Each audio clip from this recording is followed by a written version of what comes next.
Shastri ji Tashkent गए क्यों थे? क्या पहले से पता था कि उनकी जान को खतरा है?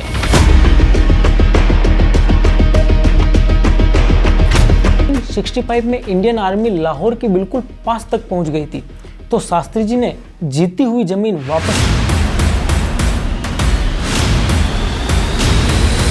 जी की बॉडी दिल्ली लाई गई तो उनके शरीर पर नीले निशान थे, सूजन थी और घाव के निशान भी नजर आए। उनके मुंह और नाक से खून भी निकल रहा था।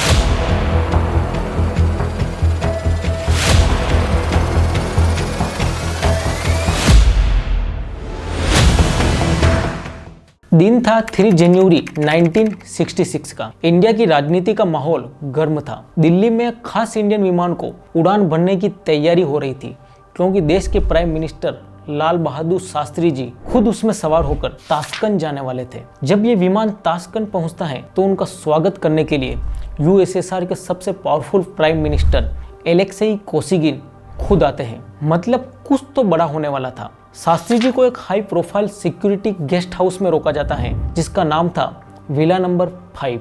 सिक्योरिटी इतनी टाइट थी कि सुरक्षा में चूक का कोई सवाल ही नहीं था।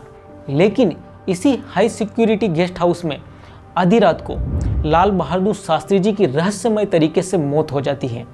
अब सवाल उठा, शास्त्री जी ताशकंद गए क्यों थे? क्या पहले से पता था कि उनकी जान को खतरा है? और उस रात उनके साथ असल में हुआ क्या था? आइए समझते हैं। इसे जानने के लिए हमें हिस्ट्री में थोड़ा पीछे जाना पड़ेगा। दिन होता है 5 अगस्त 1965 का। पाकिस्तान की तरफ से जम्मू और कश्मीर में घुसपैठ की कोशिश की जाती है, लेकिन ये कोई नॉर्मल घुसपैठ नहीं थी। ये एक ऑपरेशन था पाकिस्तान की तरफ से, जिसका नाम था ऑपरेशन जिब्राल्टर। और जितना डरावना ये नाम था, उतना ही डरावना इसका मकसद भी था। मकसद था जम्मू और कश्मीर में घुसपैठ करना, विद्रोह भड़काना और भारत से कश्मीर को अलग करना। लेकिन इंडियन आर्मी ने इस ऑपरेशन को देश के प्राइम मिनिस्टर लाल बहादुर शास्त्री जी की लीडरशिप में फेल कर दिया। अब हार से बौखलाया पाकिस्तान एग्रेसिव मोड में आ जाता है और बैक टू बैक एक और मिलिट्री ऑपरेशन लॉन्च कर देता है ग्रैंड स्लैम के नाम से। लेकिन इस बार इंडियन आर्मी ने इस ऑपरेशन को सिर्फ फेल ही नहीं किया, बल्कि काउंटर अटैक इतना जबरदस्त किया कि इंडियन आर्मी पाकिस्तान के अंदर तक घुस गई।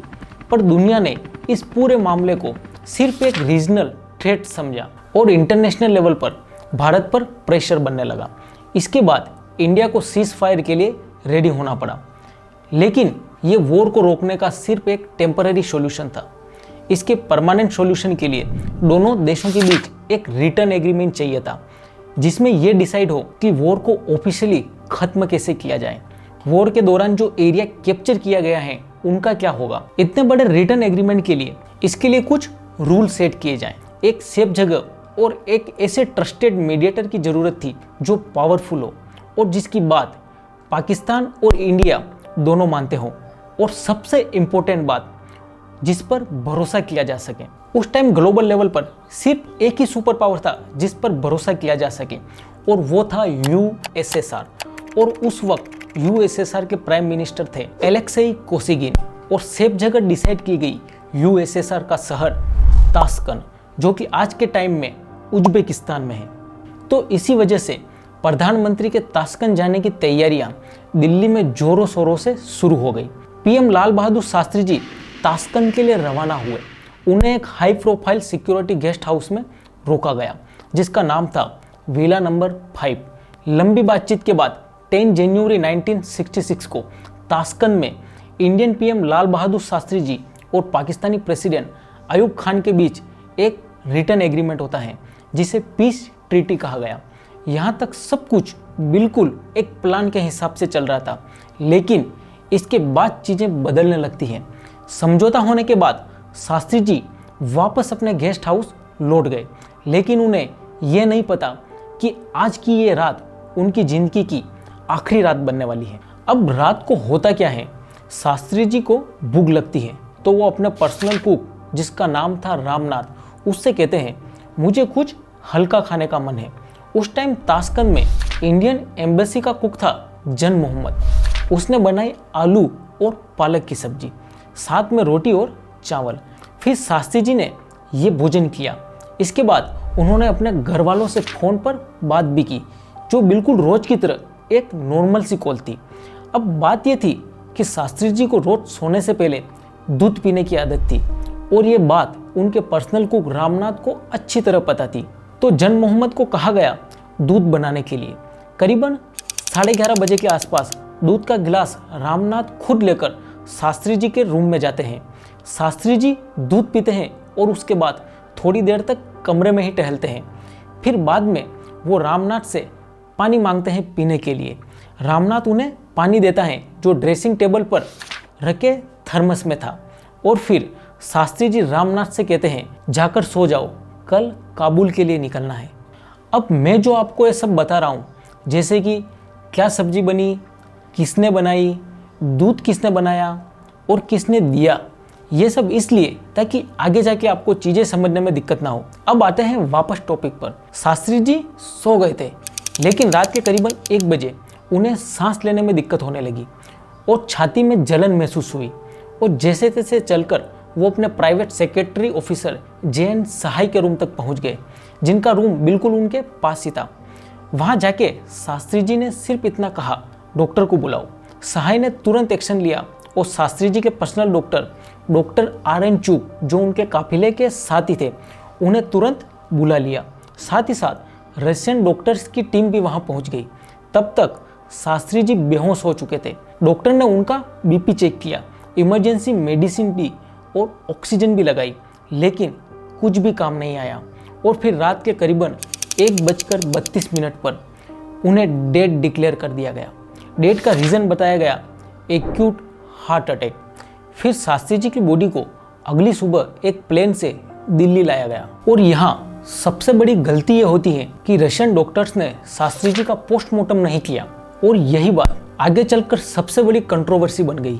और बाद में सोवियत इंटेलिजेंस का कहना था कि वो शास्त्री जी का पोस्टमार्टम करना चाहते थे, लेकिन इंडियन अथॉरिटीज ने मना कर दिया। और यही चीज दोबारा होती है दिल्ली में। जब शास्त्री जी की बॉडी दिल्ली लाई गई तो उनके शरीर पर नीले निशान थे, सूजन थी और घाव के निशान भी नजर आए। उनके मुंह और नाक से खून भी निकल रहा था। ये सब देखकर परिवार वालों को शक हुआ। उन्होंने पोस्टमार्टम की डिमांड की, लेकिन इंडियन अथॉरिटीज ने इनकार कर दिया। उनके इनकार करने के पीछे ऑफिशियली रीजन दिया गया कि शास्त्री जी की मौत नेचुरल हार्ट अटैक से हुई है, इसलिए पोस्टमार्टम की जरूरत नहीं है। और डॉक्टर्स ने भी इस पर ज़्यादा जोर नहीं दिया।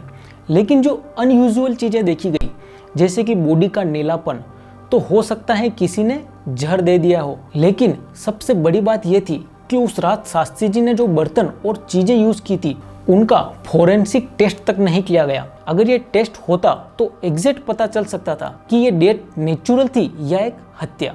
फिर शक जाता है वहाँ के कुक जन मोहम्मद पर। वो इकलौता आदमी था जो उनके साथ नया था, जो उनका पर्सनल स्टाफ नहीं था। वो सिर्फ ताशकंद में इंडियन एम्बेसडर TN काउल का कुक था, जिसे सिर्फ शास्त्री जी का खाना बनाने के लिए लाया गया था। लेकिन बाद में हुई जांच में जन मोहम्मद निर्दोष निकलता है। लेकिन साजिश का शक तब और गहरा होने लगता है जब उस रात शास्त्री जी के जो सबसे करीबी थे, जैसे उनके पर्सनल डॉक्टर RN चूक और कुक रामनाथ, दोनों अलग अलग एक्सीडेंट के शिकार बन जाते हैं।